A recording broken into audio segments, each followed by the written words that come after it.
जय श्रीराम मंडळी. शेतकरी हा सतत नव्या आशेत नव्या उमंगमध्ये जगतच असतो आणि त्यातूनही दररोज त्याला एक संघर्ष जीवन जगावं लागतं. आता संघर्ष जीवन म्हणजे काय?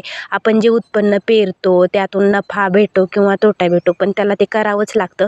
त्याला शेती सोडून काही बसता येत नाही, मग त्यात भाव असो किंवा नसो. आणि शेतकऱ्याला जोडधंदा म्हणजे दुग्ध व्यवसाय. आता दुग्ध व्यवसायात बऱ्यापैकी प्रॉफिट राहत नाही, परंतु काय करणार, नुसती शेती करून तर परवडणार अजिबातच नाही. त्याबरोबर दुग्ध व्यवसाय, त्याच्यामुळं काय होतं, जरा थोडं कुठं तरी दुग्ध व्यवसायातनं खरं तर खाली काय राहत असेल ना, तर फक्त शेण राहतं. बाकी सगळं मर हे कष्ट कोणासाठी करायचं हे शेतकऱ्याला कळत नाही. परंतु करणार काय शेतकरी? शेती तर भरपूर आहे, तीही सोडता येत नाही.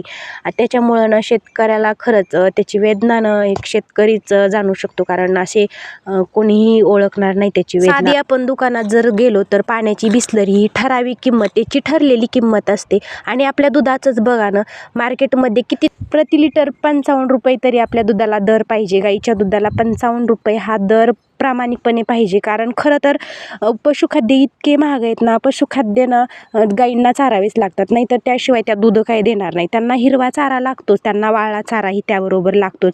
एवढं सगळं असताना कसं दूध परवडणार आपल्याला? विचार जर केला ना, ह्याचं कॅल्क्युलेशन जर काढलं ना, नुसतं कष्ट निघणार बघा. कारण शेतकऱ्याने तरी किती मरावं. आता उन्हाळा येतोय, उन्हाळ्यात किती असे दुधाचे प्रोडक्ट विकतात, त्यामुळे भाव असलाच